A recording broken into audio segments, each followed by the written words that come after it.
Viral ngayon sa NAIA ngayong Biyernes Santo na ayon sa unang balita, 4 ang isinugod sa ospital at sa ngayon 7 na ang kabuuang mga nasugatan dahil sa pagbagsak ng kisame sa NAIA Terminal 1 arrival area. Kinordona ng mga tauhan ng Ninoy Aquino International Airport Terminal 1 ang bahaging ito ng arrival area kung saan marami pong kainan.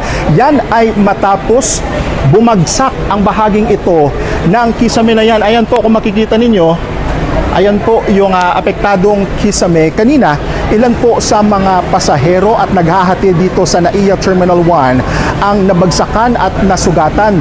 Hindi pa natin makumpirma kung ilan po yung mga apektadong individual, pero ang what we know so far, may ilan po sa kanila ang nilapatan na ng lunas at dinala sa medical area ng NAIA Terminal 1. Ayon sa ilang nakausap natin, nangyari ang insidente bandang alas 10 ngayong umaga, Biyernes Santo, April 3. Kaka-renovate pa lang pero bumagsak na agad ang kisame sa bahagi ng NAIA Terminal 1. 7 ang sugatan dyan. Nakatutok live si Rafi Dima. Rafi? Mel, nananatiling normal ang operasyon sa may arrival area nitong NAIA Terminal 1 matapos ngayong aksidente kanina kung saan bumagsak ang isang bahagi ng kisame katabi ng isang restaurant dito sa NAIA 1.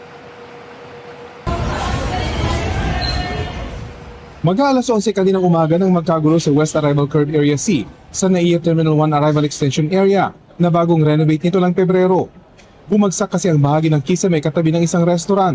May upuan pa man din sa ilalim ng bumagsak na kisame at may mga pasahero naghihintay ng kanilang sundo. Ang isang lalaking nakaputi, kitang hawak ang kanyang ulo habang papalayo sa bumagsak na kisame.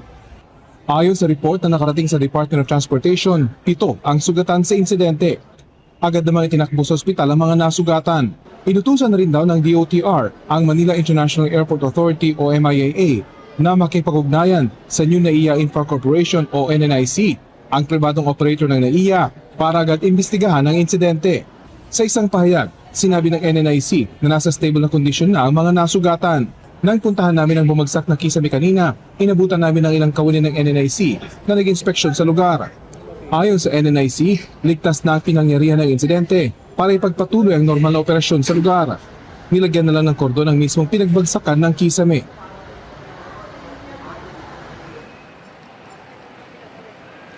Tiniyak din Mel ng NNIC na patuloy sila magbibigay ng tulong sa mga naaksidente dito nga sa pagbagsak ng kisame kanina. At hindi rin ito naapektuhan yung overall na operasyon dito na NAIA Terminal 1 dahil sa insidente. Ano ba iwasan?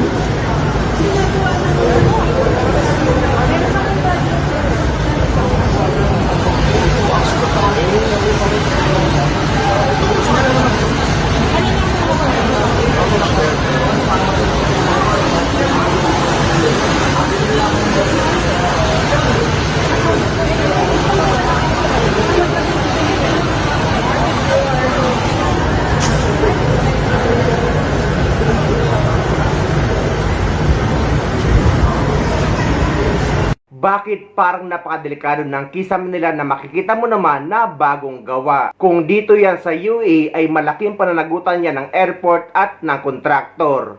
At malaki ang danyos at multa kaya walang bara-barang project dito.